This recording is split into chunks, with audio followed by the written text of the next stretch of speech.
Vamos a ser más específicos aún respecto de la iglesia, y quiero que me acompañe a Primera a los Tesalonicenses, capítulo 5, versos 12 al 15. Primera a los Tesalonicenses, capítulo 5, versos 12 al 15.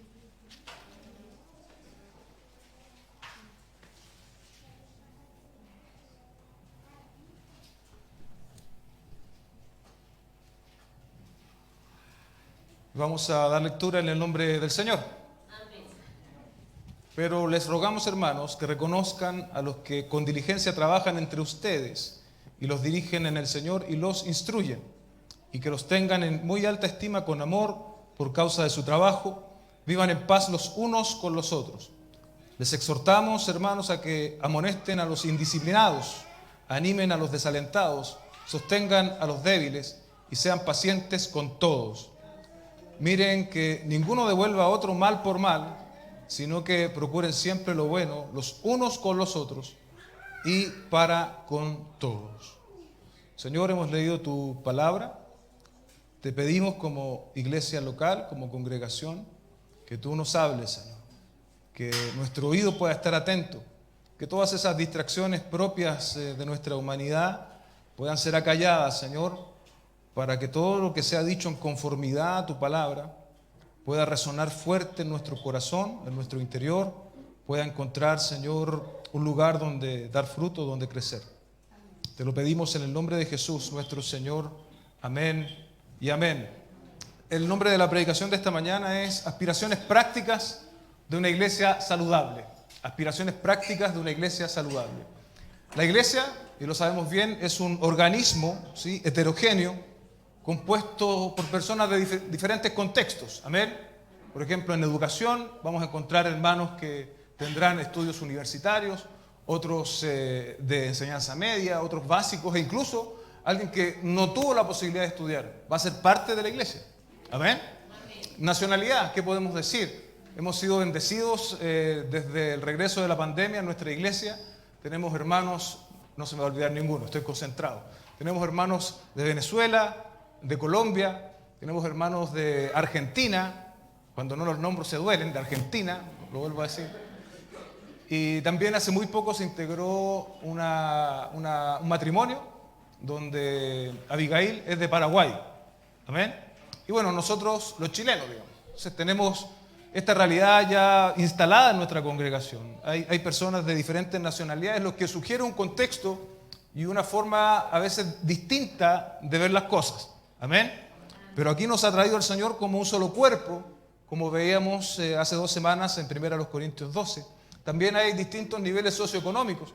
Hay hermanos que podrán tener más recursos, otros menos, otros alcanzarán con lo justo, pero sin embargo, de nuevo, somos parte del mismo cuerpo. Somos distintos miembros, decíamos hace 2 semanas, pero llamados a ser un solo cuerpo, una cohesión y funcionamiento que lo da el Espíritu Santo. Amén. No es posible este tipo de unión si no es algo dado por Dios. Amén. La Biblia nos hace responsables de ciertos mandatos. ¿Lo sabía usted? Muchos han pensado que en la gracia ya no tenemos que obedecer. No, la verdad es que en la gracia Dios nos ha dado el poder para obedecer. Amén. Entonces hay mandatos claros en la Escritura. Y esos mandatos nosotros, tú y yo, somos responsables en obedecerlos. Amén. Si nos sentáramos a esperar que ocurrieran de forma espontánea, no, es que yo soy partidario de la gracia, yo quiero que todo lo haga el Señor en mí. No, hermano, ahí están los mandatos, ahí está lo que nosotros debemos seguir y hacer, y hacemos bien, por lo tanto, en obedecer, en ser intencionales, en obedecer al Señor. Y hay espacio, y como hemos leído en este texto, hay indicaciones, hay mandatos, ¿cierto?, que hacen referencia a la iglesia local. Las relaciones de una iglesia local están claramente normadas y establecidas en la Escritura. Si deseamos agradar a Dios, debemos ser intencionales en conocerlas y obedecerlas. Amén. De manera directa, nuestro texto nos brinda 2 mandatos respecto de la iglesia local esta mañana. El primero, relacionado a los que presiden, que llamaremos el trato hacia el liderazgo. Y un segundo mandato, ¿cierto?, hacia los hermanos débiles, que llamaremos el trato unos con otros. Amén. Entonces el primer punto, el trato hacia el liderazgo, ¿cierto?, lo leemos en los versos 12 y 13. El apóstol Pablo inicia con una petición este segmento. Dice, pero les rogamos, hermanos. Sabemos, los que han leído esta carta, nosotros hace muchos años estuvimos aquí en una predicación expositiva en Tesalonicenses, primera y segunda. Y una de las cosas que a mí en lo personal me quedó grabada es que Tesalónica, al compararla con la realidad de otras iglesias del Nuevo Testamento, viene a ser una iglesia modelo, viene a ser una iglesia ejemplar. Sin embargo, es interesante saber que a pesar de que fueron una iglesia modelo, aún así tenían cosas que debían corregir entre ellos, o más bien en ellos. Una la podemos implicar desde nuestro texto, ¿cierto? Había ciertas dificultades en relación al liderazgo, porque Pablo les escribe que reconozcan a los que con diligencia trabajan entre ustedes y los dirigen en el Señor y los instruyen. Vale decir, no existía este reconocimiento o no existía lo suficientemente claro, ¿cierto? Entonces el apóstol Pablo instruye a la congregación de Tesalónica a que lo hagan así. ¿Quiénes eran estos hombres? William Hendrickson dice, obreros o trabajadores, esto es, hombres que demostraban gran interés por sus hermanos, realizando una gran labor espiritual, exponiendo el Evangelio, aplicándolo a situaciones concretas, advirtiendo, amonestando, ayudando, alentando, etc., en favor de ellos y en medio de grandes dificultades.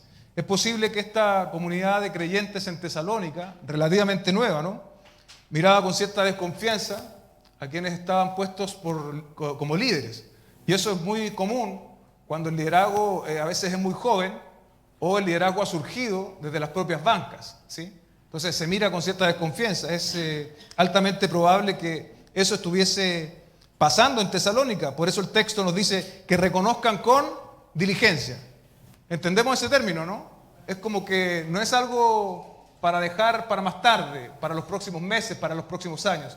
Es algo que debe ser atendido ahora. Reconozcan con diligencia, denota prontitud, una medida que debían incorporar los tesalonicenses en sus vidas, no por causa del nombramiento, aquí la Escritura nos ofrece otra causa, sino por causa del servicio. Los que trabajan e instruyen en el Señor son dignos de este reconocimiento. Una de las situaciones dañinas que se ha incorporado hoy en la iglesia, hace bastantes años ya, y pienso incluso no en Chile, sino a nivel latinoamericano, es que el trabajo del pastor no es un verdadero trabajo, ¿sí? Entonces es visto como una subcategoría e incluso es mal visto por algunos creyentes, que decir del mundo, que el pastor tenga dedicación exclusiva al ministerio, porque probablemente lo miramos como una especie de hobby, ¿no? Pero la Escritura una y otra vez señala que el trabajo de enseñar la palabra es un gran trabajo. Por ejemplo, en primera de Timoteo 5:17 dice, los ancianos que gobiernan bien sean considerados dignos de doble honor. Y escuche lo que dice aquí la Escritura. Principalmente los que trabajan, ¿sí?, en la predicación y en la enseñanza. Tenemos, por lo tanto, que reformar ese pensamiento de que el trabajo del pastor no es un trabajo, sino más bien, muchos dicen, el pastor debiese trabajar, el pastor debiese no solo predicar o dedicarse a la enseñanza o a dirigir la iglesia, debiese buscarse un trabajo secular. Y eso, lamentablemente, está instalado, ¿soy yo? Sí.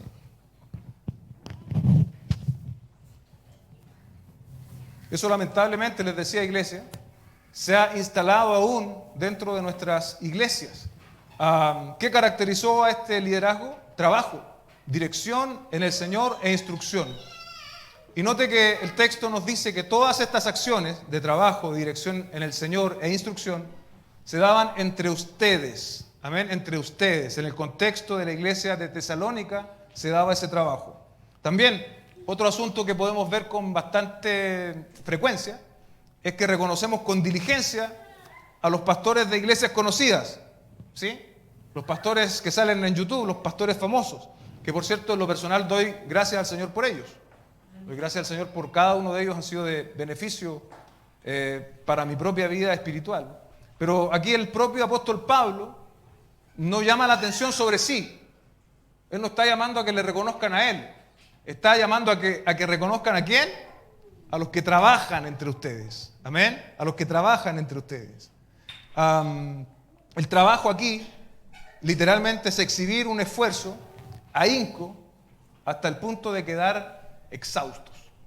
¿Usted se ha acostado así en alguna oportunidad, producto del trabajo, de obligaciones, así, exhausto?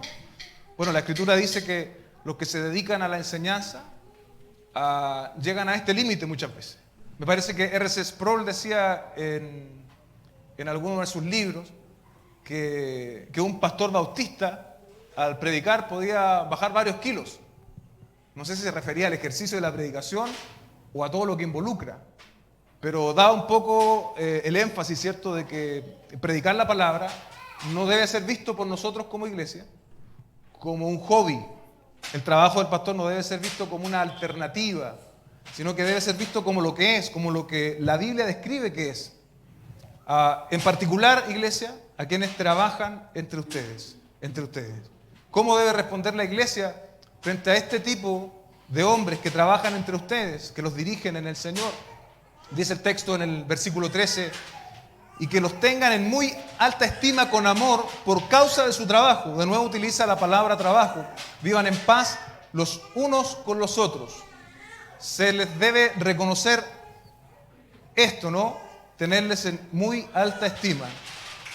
Esto, otra vez lo digo, es en función del trabajo que hace el liderazgo y no por el trabajo o características particulares del pastor, por su personalidad o carisma, sino por el trabajo que hacen en el Señor.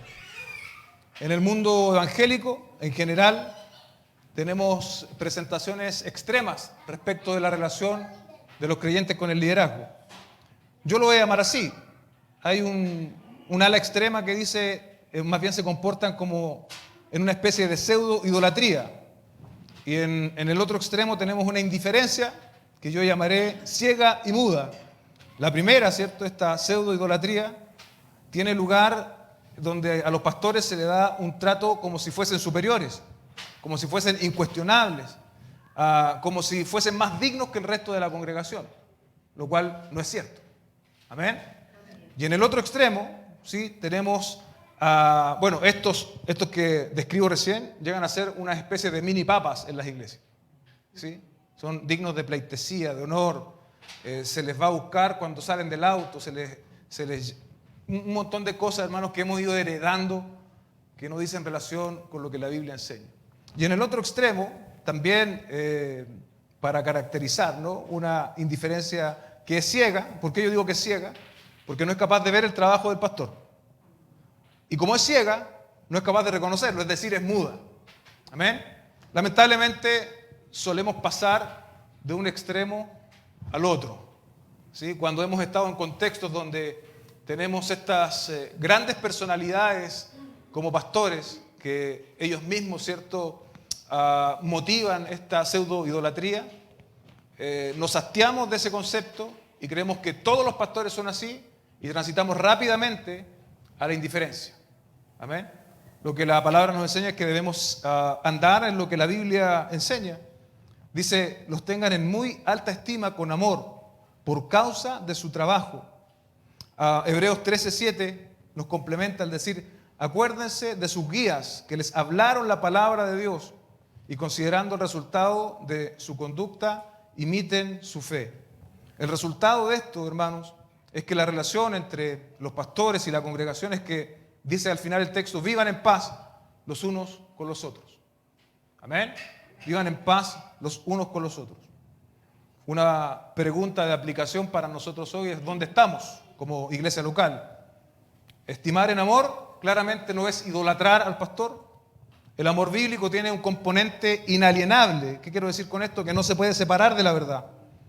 El amor de la iglesia hacia sus pastores no puede soportar el desvío doctrinal. ¿Amén? No puede soportarlo, ni estimularlo, ni mucho menos emularlo. Pablo incluso nos da la manera de enfrentar el desvío doctrinal en los ancianos. en 1 Timoteo 5:19 dice, no admitas acusación contra un anciano, ¿sí? No admitas, a menos que haya 2 o 3 testigos, ¿sí? O sea, 2 o 3 personas que hayan visto que ese anciano de verdad está mal, ¿ok? De verdad anda en desvío doctrinal o en una conducta impropia para un hijo de Dios.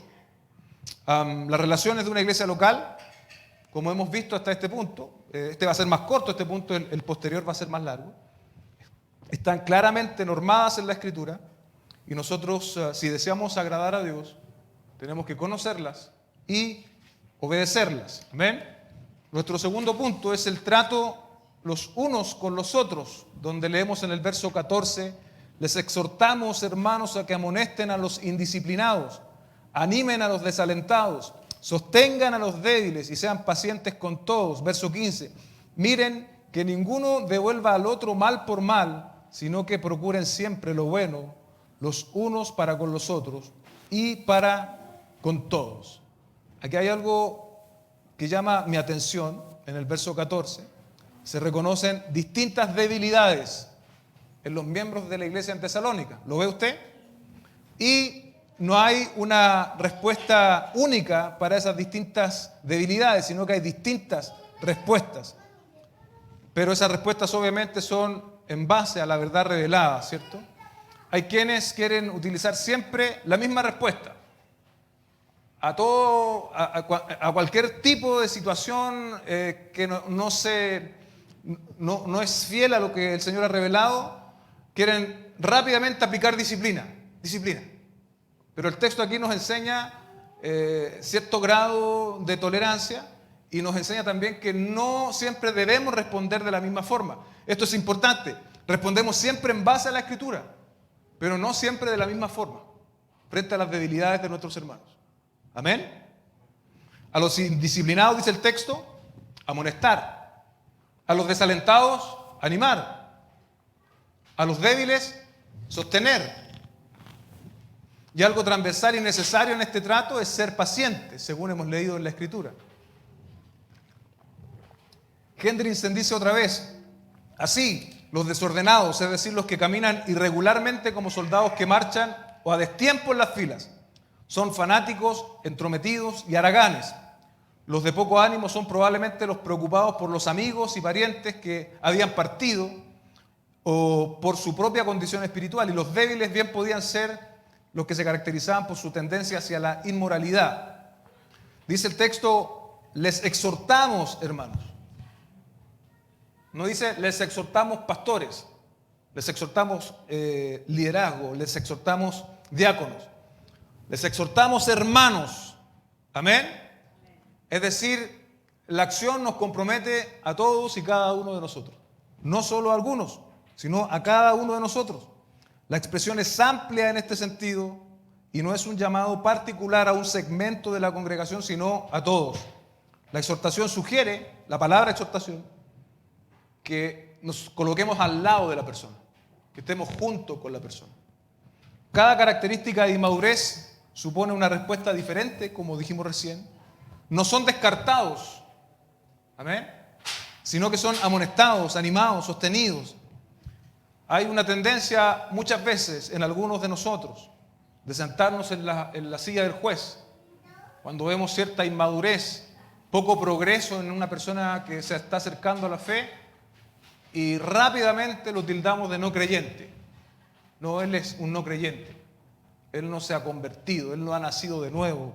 Y ese tipo de cosas. Bueno, acá el texto no nos indica que tenemos que hacer eso, sino más nos indica cuáles son las acciones correctivas de las cuales nosotros tenemos que participar, amonestar, animar, sostener y ser pacientes. Respecto del primer caso, ¿no?, el indisciplinado o ocioso, como traduce la Reina Valera, es un soldado que no guarda su puesto en la fila, sin orden, ¿cierto?, que perturban el orden de la congregación, y es posible que desde este grupo de personas surgieran los que no reconocían el liderazgo en Tesalónica. Entonces ellos tenían sus propias ideas que no concordaban con lo que el liderazgo estaba llevando adelante, entonces no se sujetaban. Son personas que no se sujetan a lo sanamente establecido o incluso en acuerdos más simples que una iglesia pueda tomar. Siempre ellos tienen una mejor idea o una mejor forma de hacer las cosas. Y una segunda manifestación clara por contexto, ¿cierto?, es que había ciertos hermanos dentro de la iglesia en Tesalónica que habían dejado de trabajar por la inminente venida del Señor. Esto lo leemos en 1 Tesalonicenses 4, 2, 11 y 12, dice, y que tengan por su ambición el llevar una vida tranquila y se ocupen en sus propios asuntos y trabajen con sus manos, tal como les hemos mandado, a fin de que se conduzcan honradamente para con los de afuera y no tengan necesidad de nada. El asunto era que este grupo de personas veía que el Señor venía allá, entonces no, vamos a dejar de trabajar. Entonces, pero obviamente tenían que comer y empezaron a visitar las casas de otros hermanos para abastecerse de la comida. Entonces decían, no, es que el Señor viene pronto, nos estamos preparando, por eso ya nosotros no trabajamos. Por eso el apóstol Pablo les exhorta aquí en este sentido a que esa actitud no es correcta.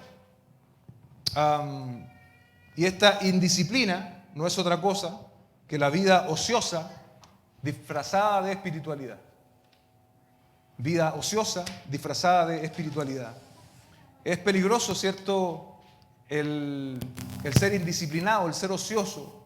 Tal vez un buen ejemplo en el Antiguo Testamento es precisamente la experiencia del rey David, que encontramos en 2 Samuel, capítulo 11, nos ilustra las nefastas consecuencias de la indisciplina. David se quedó en palacio en los tiempos que los reyes debían ir a la guerra, y ese escenario desencadenó hechos como el adulterio con la mujer de Urías, la muerte de Urías y la muerte del hijo que había concebido de la mujer de Urías. La indisciplina nunca es una buena compañía para el creyente. Amén. Y tiene efectos erosivos que, si no son confrontados a tiempo, tendrán consecuencias que lo acompañarán por un largo tiempo. ¿Y qué debe hacer la iglesia frente a esta realidad? Dice, deben ser amonestadas. Esta actitud debe ser amonestada. En un sentido positivo es enseñar.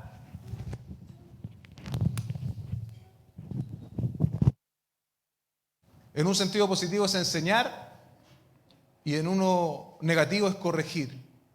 Eso respecto de los ociosos, de los indisciplinados. Al desalentado son los que tienen falta de coraje para enfrentar problemas y dificultades. Podemos sufrir desaliento por diferentes causas. Sin embargo, la causa de desaliento de nuestro texto esta mañana era de origen doctrinal. ¿Por qué digo esto? Porque muchos en Tesalónica estaban de esta forma. Lo leemos en 1 Tesalonicenses 4:13. Dice, pero no queremos, hermanos, que ignoren acerca de los que duermen, para que no se entristezcan, bien digo, como lo hacen los demás que no tienen esperanza. La duda doctrinal en relación al regreso del Señor se había instalado y estaba generando tristeza en algunos de Tesalónica. ¿Sí? Habían dudas, ¿viene el Señor, no viene? ¿Qué va a pasar con los que ya partieron? Eran sus dudas, ¿cierto? Probablemente porque habían abandonado las premisas y promesas que el propio Pablo ya les había enseñado. Pero aquí hay un efecto, hermanos, que yo quiero ampliarlo y que dice relación con la doctrina en general. La confusión doctrinal trae desaliento. Amén. Cuando hay poca claridad doctrinal en la iglesia, en los creyentes, eso genera desaliento. ¿Y por qué? Por ejemplo, yo puedo estar pensando que si Dios es un Dios lleno de amor, misericordia, bondadoso, soberano, Dios va a cumplir mis planes, entonces yo me voy a sentir satisfecho. Pero si mis planes no son atendidos, si el plan que yo tenía en mi mente resulta absolutamente fracasado, entonces me voy a sentir desalentado. Ahí el problema no es la circunstancia, sino el entendimiento doctrinal. Hemos entendido mal la soberanía de Dios. Hemos entendido mal la responsabilidad nuestra. Hemos entendido mal la providencia de Dios. Hemos entendido mal el llamado que tenemos como creyentes, que no es a buscar satisfacción, bien digo, en este mundo terrenal, sino a entender, como dice ese antiguo himno, ¿no?, que somos extranjeros aquí, que somos peregrinos, que no tenemos que agarrarnos tanto de lo de este mundo. ¿Se da cuenta cómo la falencia doctrinal puede acarrear tristeza? ¿Puede acarrear desaliento? Por eso es que somos tan insistentes en la necesidad de que todos nosotros escudriñemos la palabra. Que todo y cada uno de nosotros, en la capacidad que Dios te ha dado, hermano, te acerques a la Escritura y seas intencional en ello. Eso va a librar en más de alguna oportunidad tu alma de la desazón. Porque en medio de la dificultad, tu vida va a estar anclada sobre las verdades del Señor y no sobre las circunstancias que cambian y que muchas veces no son favorables para nosotros.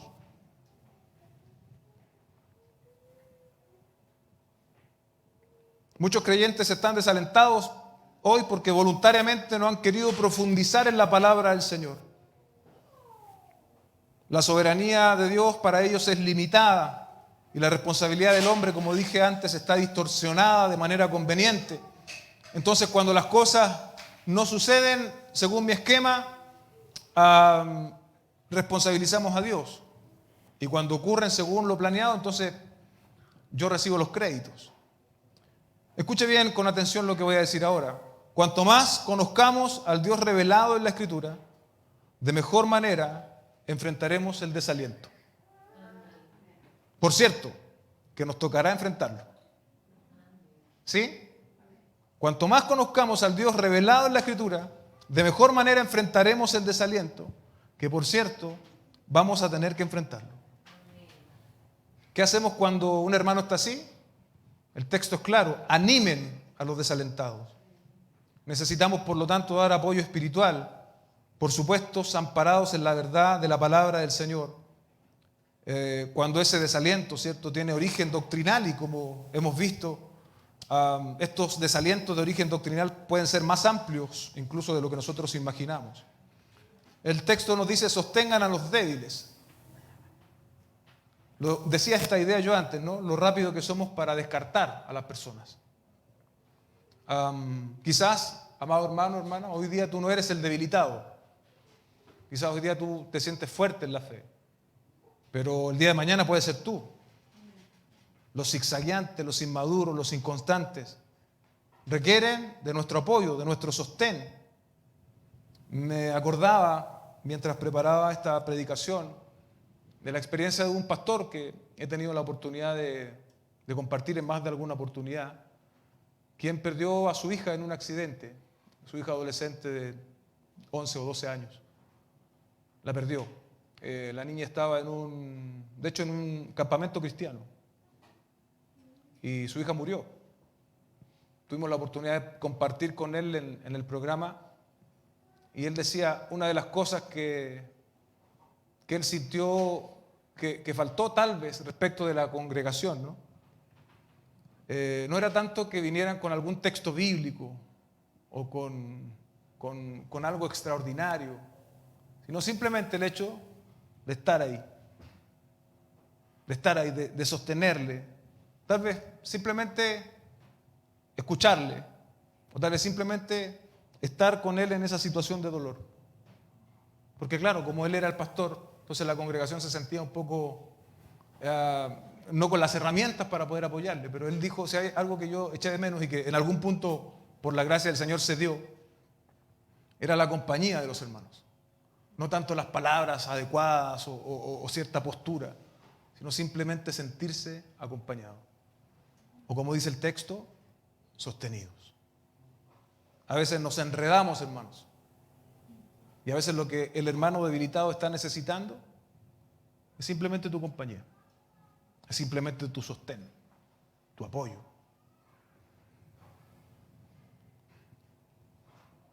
Yo estoy convencido de que hay ánimo y sostén suficiente en la palabra del Señor. Declarar las promesas de Dios a modo de alimento espiritual al desalentado, al debilitado. Textos como Filipenses 1:6, ¿no? El que comenzó la buena obra la va a terminar hasta el día de Jesucristo. O un tergiversado texto, pero que también nos ayuda, Filipenses 4:13. Todo lo puedo en Cristo que me fortalece. No significa que mis empresas van a resultar o que mis sueños se van a cumplir. Pero cuando estoy débil, cuando estoy tal vez en un mal momento económico, en escasez, en hambre, en escasez, dicen los versículos previos el apóstol, él tenía la confianza, lo había vivido, hermanos. Esto no era como que él estaba teorizando, yo creo que no, él había vivido Todo lo que estaba diciendo él lo había vivido. Él estaba convencido de esto. Todo lo puedo en Cristo que me fortalece. Segunda a los Corintios 9:8. Y Dios puede hacer que toda gracia abunde para ustedes, a fin de que teniendo siempre todo lo suficiente en todas las cosas, abunden para toda buena obra. Efesios 6:10. Por lo demás, fortaleceos en el Señor y en el poder de su fuerza. Iglesia, fortaleceos en el Señor y en el poder de su fuerza. ¿Estás debilitado hoy? Recuérdate la palabra del Señor, recuérdasela a tu propia alma. Fortalécete en las esperanzas eternas del Señor. ¿Qué mayor ánimo que la palabra del Señor para un cristiano desalentado? ¿Qué mayor ánimo? Animar, amonestar, sostener, no son actos, como hemos dicho antes, de un grupo de la iglesia, sino son acciones de la comunidad de los creyentes. Son acciones que nos deben caracterizar y que deben ser hechas con paciencia, dice al final el texto, y sean pacientes con todos. Sabemos que no existen cambios inmediatos en nuestro carácter, amados hermanos. Por lo tanto, otra vez, no nos apresuremos a tachar a nadie. Dios no lo ha hecho así con nosotros. Dios no me ha tachado a mí. Si Dios me hubiese tachado por mis errores del pasado, yo no podría estar aquí. Él me ha tratado con misericordia y con gracia. Y espera que yo trate a los demás con esa misma gracia y misericordia.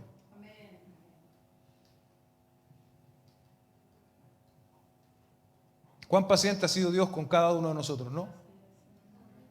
Así hemos de ser también con los demás. Este texto es capaz de desarmar esa frase que dice: en la iglesia no hay nada que hacer. ¿La ha escuchado usted? A veces la hemos dicho: en la iglesia no hay nada que hacer. Está fuera de toda realidad, porque basta con mirar a tu alrededor y te vas a dar cuenta que hay espacio y personas suficientes para animar, amonestar y sostener con paciencia.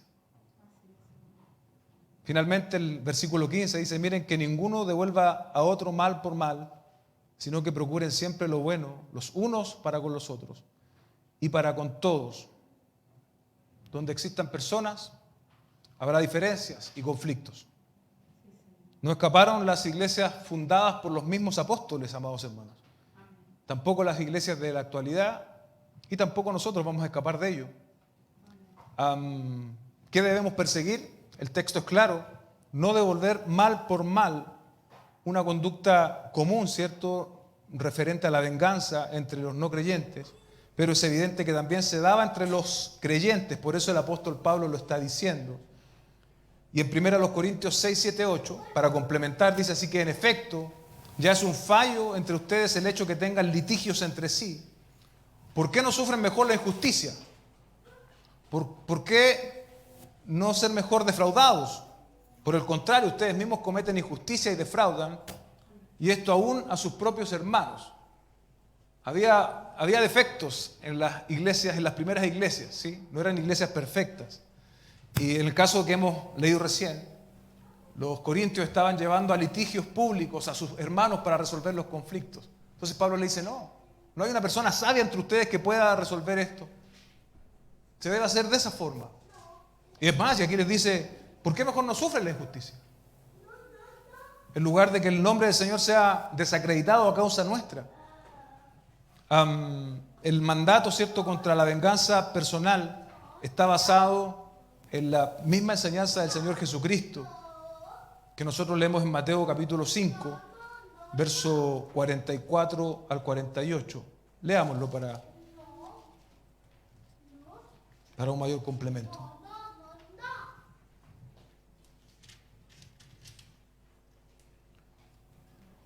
Para que ustedes, 44, dice: pero yo les digo, amen a sus enemigos y oren por los que los persiguen, para que ustedes sean hijos de su Padre que está en los cielos. Porque Él hace salir su sol sobre malos y buenos y llover sobre justos e injustos. Porque si ustedes aman a los que les aman, ¿qué recompensa tienen? ¿No hacen lo mismo los recaudadores de impuestos? Y si saludan solamente a sus hermanos, ¿qué hacen más que otros? ¿No hacen también lo mismo los gentiles? Por lo tanto, y aquí está nuestro énfasis, por lo tanto, sean ustedes perfectos como su Padre Celestial es perfecto. En el sentido de amar aún a nuestros enemigos, de no cobrar venganza frente a las situaciones en que nos sentimos defraudados o incluso a estafados, ¿cierto? Después de atender lo que no debemos hacer, pagar mal por mal, alguien podría hacer, bueno, podría decir, entonces seré indiferente.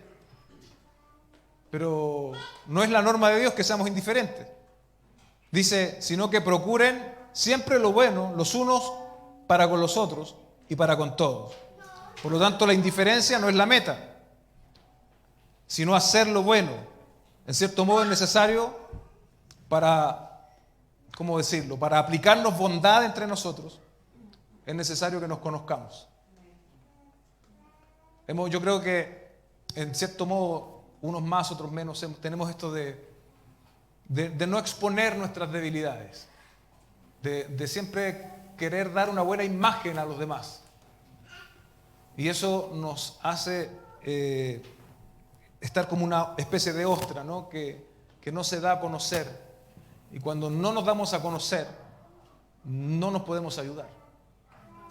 Es necesario, hermano, que afiancemos nuestras relaciones, que salgamos de nuestras cápsulas, de nuestros domos, y que expongamos nuestras debilidades para que se cumpla lo que está aquí en la palabra.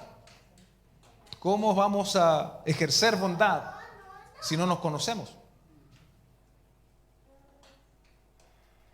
¿Dónde dirigiremos la bondad que el texto supone?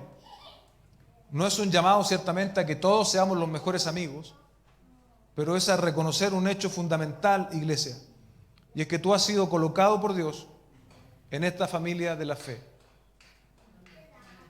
Amén.